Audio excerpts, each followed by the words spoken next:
Oke teman-teman, berjumpa kembali di channel ini. Pada video kali ini saya akan memberikan tutorial kepada kita cara untuk membuat file MIDI. Yang pertama dulu, file MIDI ini kita gunakan untuk pembuatan set ORG 2023. Jadi hal yang kedua yang kita lakukan adalah kita mempersiapkan instrumen ataupun bahan-bahan yang diperlukan dalam pembuatan setnya. Jadi untuk mengkonvert daripada MP3 ke instrumen itu ada tutorialnya, sudah saya sertakan linknya di deskripsi, silahkan dilihat. Juga untuk sound font kita ubah ke file instrumen supaya bisa digunakan dalam pembuatan set ORG. Nah jadi di sini file MIDI ini kita gunakan sebagai patokan dasar dalam penyusunan instrumen, dalam penyusunan voice ataupun drum kitnya, snare-nya, rhythm-nya dan juga bass-nya.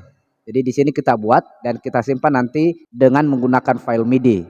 Jadi di sini kita susun dulu untuk FL Studio-nya. Jadi tutorial untuk membuat FL Studio-nya ini nanti saya akan bahas di video berikutnya, ataupun kalau sudah tersedia saya akan kasih linknya di deskripsi.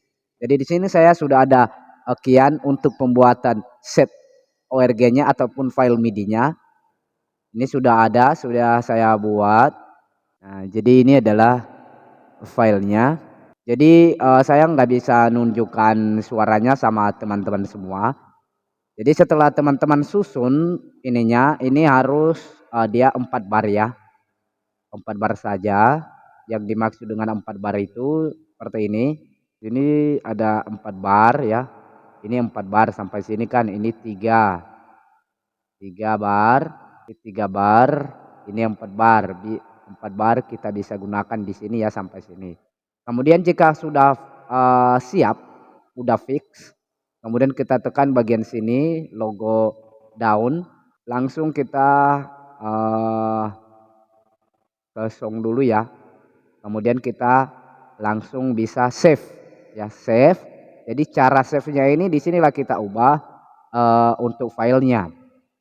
Di sini teman-teman bisa kasih formatnya itu V1CV1.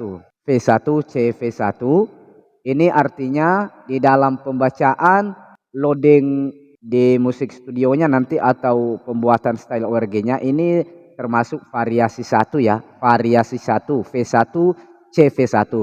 Jadi teman-teman bisa langsung checklist. Kemudian di sini untuk membuat file MIDI-nya teman-teman masuk ke MIDI langsung ya, MIDI. Lalu teman-teman klik save. Jadi jika sudah di save, baru teman-teman nanti akan pindahkan file tersebut ke laptop.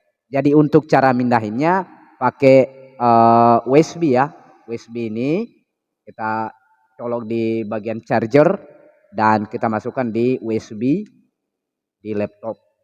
Nah, setelah itu teman-teman langsung bisa ke langkah berikutnya. Jadi untuk pembuatan setnya nanti saya sertakan di link deskripsi.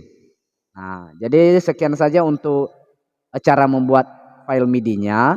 Jika ada yang agak kurang mengerti, jadi teman-teman bisa nanti tanyakan di kolom komentar, dan bisa juga melalui akun TikTok Syukur Channel Remix, dan juga bisa melalui nomor WA, nanti saya kasih di deskripsi juga untuk WA-nya. Oke, sekian, terima kasih, sampai jumpa di video berikutnya. Silakan subscribe karena channel ini akan membahas seputar tentang cara pembuatan musik-musik kesayangan teman-teman. Terima kasih.